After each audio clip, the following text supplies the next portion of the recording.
আমি বলতে চাই যে সেই যে মানুষগুলি মারা গেলেন সেই মানুষগুলি মৃত্যুজনিত কারণ আপনি বলছেন রাষ্ট্রকে দায় নিতে হবে, আপনি এর নিন্দা জানিয়েছেন কিনা? আমি জানি যে একজন তরুণ, বহু তরুণ, আপনার তরুণী আপনার আসলে ফলোয়ার আছেন, আপনি সেটা নিন্দা জানিয়েছেন কিনা এবং সেইটা নিয়ে আসলে আপনি কি ভাবছেন যে এটা আসলে বিচার শাস্তি এই ধরনের ঘটনা যদি না ঘটে তাহলে আর কি করা যেতে পারে? নুরুল হক নূর, এটি বলা হয়েছে যে ক্ষোভ থেকে ভাঙচুর করা হয়েছে, কিন্তু বাইতুল মুকাররমের পাল্টা ধাওয়ার ক্ষোভ, হাটহাজারীতে আমরা যেভাবে পুলিশের থানা আক্রমণ করতে দেখেছি, আমরা ব্রাহ্মণবাড়িয়াতে যেভাবে মানে ট্রেন ভাঙচুর করতে দেখেছি, ট্রেনের স্লিপার তুলে ফেলতে দেখেছি, আলাউদ্দিন আলী খাঁর সঙ্গীতাঙ্গন যেভাবে ধ্বংস করা হয়েছে, যে কোনো ইস্যুতেই যেগুলি হচ্ছে বাংলাদেশের সম্পদ বা বাংলাদেশের ঐক্যবদ্ধতার প্রতীক, তাকে আক্রমণ করার একটি মানে মোটিভ আমরা দেখতে পাচ্ছি। আপনি সেটিকে আসলে কিভাবে দেখেন?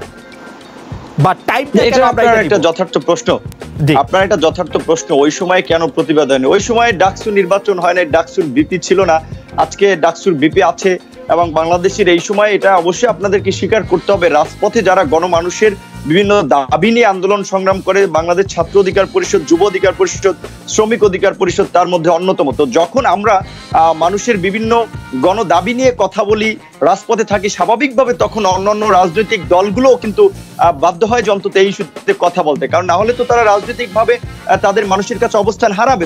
তো ওই সময় কেন আন্দোলন হয়নি? 2014 সালের একটা বিনা ভোটের নির্বাচনের পরে যখন মোদি বাংলাদেশে এসেছিল, কারণ তখনকার সময় যারা ক্ষমতা ছিল তারা তো মোদির সমর্থনেই ক্ষমতায় এসেছে বা ব্যাকআপ নিয়ে ক্ষমতায় থাকার চেষ্টা করেছে, আর যারা অপোজিশনে ছিল তারাও মোদিকে বিভিন্নভাবে সমর্থন নেওয়ার চেষ্টা করেছিল যে সরকার বিরোধী আন্দোলনে যেন তাদের পক্ষে মোদির বা ভারতের একটা লিবারেল স্ট্যান্ড থাকে। এবং বাংলাদেশের রাজনীতিতে ক্ষমতার ক্ষেত্রে ভারতের একটা গুরুত্বপূর্ণ ভূমিকা থাকে, এটি অস্বীকার করা হয় না। যে কারণে বাংলাদেশের বিভিন্ন রাজনৈতিক দলই চায় ভারতের কৃপা নিয়ে একটা রাজনীতি করতে। সেই সময় হয়তো সে কারণে প্রতিবাদ হয়নি। এখন যখন আমরা ছাত্র সংগঠন বা আমি গত বছরও দেখেন, আপনি যখন মোদির আগমনের কথা ছিল, আমি কিন্তু বিরোধিতা করেছিলাম আমার জায়গা থেকে, এবং এনআরসি নিয়ে আমরা কথা বলেছি। ডাকসু ভবনে তখন আমাদের উপরে ছাত্রলীগের এবং মুক্তিযুদ্ধ মঞ্চ নামে তথাকথিত বৈপর সংগঠন নারকীয় তাণ্ডব চালিয়ে 22 জনকে হত্যা করেছিল। কাজে আমাদের উত্থানের পর বা আমাদের অবস্থানের পর কিন্তু আমরা এই সাম্প্রদায়িকতার প্রশ্নে, জনগণের দাবির প্রশ্নে কিন্তু আমরা কথা বলে যাচ্ছি। এখন সেই সময় কেন হয়নি সে ব্যাখ্যা আমি দিতে পারবো না, তবে আমি এইটুকু বলতে পারি যে সেই সময়ের রাজনৈতিক পরিস্থিতির থেকে এখন বাংলাদেশের রাজনৈতিক পরিস্থিতি অন্যরকমের। মানুষ রয়েছে মানুষের। নূর, আপনি শেষ করবেন, আমি একটু সরাসরি প্রশ্ন করি, আপনি কি চান যে ভারত একটি অসাম্প্রদায়িক দেশ হোক, নাকি ভারতে নরেন্দ্র মোদী সাম্প্রদায়িক রাজনীতি করে আমাদের কি অসুবিধা? আমরাও তো বাংলাদেশে সংখ্যাগরিষ্ঠ রাজনীতি করতে চাই, সংখ্যাগরিষ্ঠ বাংলাদেশে। তাহলে হচ্ছে খালেদ ভাই, এখানে আপনি নিশ্চয়ই আমার চেয়ে ভালো পড়াশোনা, আপনি জানেন যে আপনি একটা জিনিস দেখেন, বাংলাদেশে কোথায় কোথায় কখন কখন কয়টা সাম্প্রদায়িক দাঙ্গা বলতে যেটা বুঝায় যে হিন্দু মুসলমান কিংবা অন্য ধর্মের, এক ধর্মের মানুষ অন্য ধর্মের মানুষের সাথে সংঘাতে জড়িয়েছে, আর ভারতে কতগুলো দাঙ্গা ঘটেছে। এবং ভারতে সংখ্যালঘুরা, বিশেষ করে আমি শুধু মুসলমানদের কথা বলবো না, আমি শিখ, জৈন, খ্রিস্টান, দলিত তাদের কথা বলবো, তারা কিভাবে নির্যাতন নিপীড়নের শিকার হচ্ছে। গো মাংস বা গরুর মাংস বহনের অভিযোগে একজন মানুষকে পিটিয়ে মারা হচ্ছে।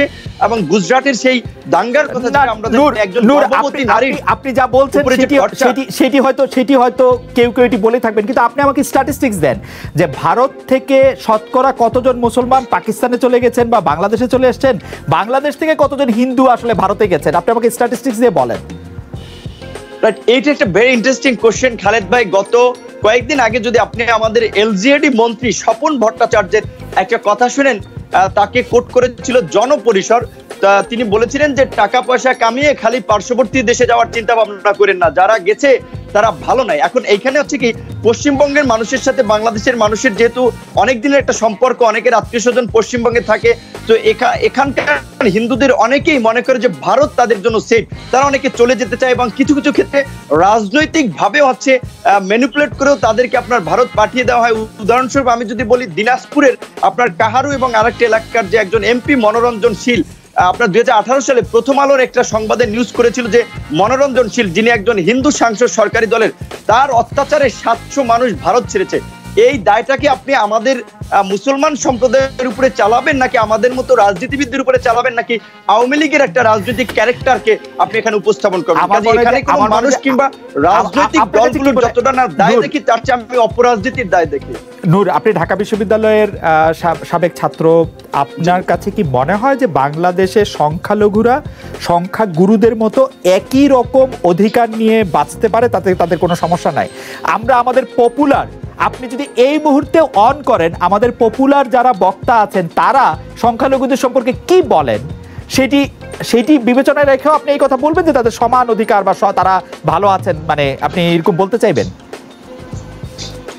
অবশ্যই খালেদ ভাই, আমি আপনাকে তাহলে ঘটনার এক্সাম্পল দিয়ে বুঝাতে হবে। যেমন আপনি রিসেন্ট দুটো ঘটনা যদি আপনি দেখেন, সুনামগঞ্জের শাল্লা এবং আপনার বগুড়াতে রাধা মাধবের মন্দির ভাঙচুর হয়েছে, প্রতিমা ভাঙচুর হয়েছে, পত্রিকাগুলো ফলাও করে প্রচার করেছে, কিন্তু দেখেন সেই মন্দির কারা ভাঙচুর করেছে? হিন্দুদের রেশারেশিতে। সেটা সেখানকার ওসি আপনার বলেছে, বাংলা ট্রিবিউন সহ বিভিন্ন জায়গায় ঢাকা ট্রিবিউনে নিউজ হয়েছে, এবং ওসি ছিল একজন হিন্দু মানে লোক, কাজী তাকে অবিশ্বাস করা হয় নাই। সুনামগঞ্জের সাল্লায় যে ঘটনাটি ঘটেছে, একজন যুবলীগের নেতা, তখন একটা সরকার কিংবা রাজনৈতিক ঘটনা ঘটাবে, সেটাকে তো আমরা জেনারেল হিসেবে চিত্রিত করতে পারি। কিন্তু নূর, হেফাজতের নেতৃবৃন্দ কি সাল্লার ঘটনার আগে সেই ব্যাপারটা নিয়ে প্রশ্ন তোলেন নাই বা তাকে আক্রমণ করার কথা বলেন নাই? আমরা কি ফেসবুক লাইভে অনেকে দেখি নাই, যে তারা আক্রমণ করতে যাচ্ছেন? সেখানে একজন আছেন যাকে বলা হচ্ছে যুবলীগের নেতা বা কর্মী, যুবলীগের পক্ষ থেকে অস্বীকার করা হচ্ছে তিনি যুবলীগের নেতা বা কর্মী নন, তিনি স্থানীয় একজন লোক। না, যুবলীগ তো খালেদ ভাই, আপনার টকশোতে আপনার লেখা, আপনার আলোচনা অনেক আছে যে যখন বিভিন্ন ঘটনা ঘটে ছাত্রলীগ হামলা করে, বলে যে ছাত্রলীগের কেউ ছিল না। ঢাকা বিশ্ববিদ্যালয়ে কিছুদিন আগে প্রগতিশীল ছাত্র সংগঠনগুলোর উপরে মোদী বিরোধী আন্দোলনে ছাত্রলীগ হামলা করেছে। আপনাদের কলামে ডয়েচে ভেলের পত্রিকায় লেখা হয়েছে, লেখক বলেছে সেখানে ছাত্রলীগের কেউ ছিল না, জয় বলেছে ছাত্রলীগের কেউ ছিল না। অস্বীকার করাটা এটা আওয়ামী লীগের এখন একটা কৌশল হয়ে দাঁড়িয়েছে। এখন সুনামগঞ্জের ঘটনা স্পষ্টত সরকারি দলের মদদে ঘটেছিল।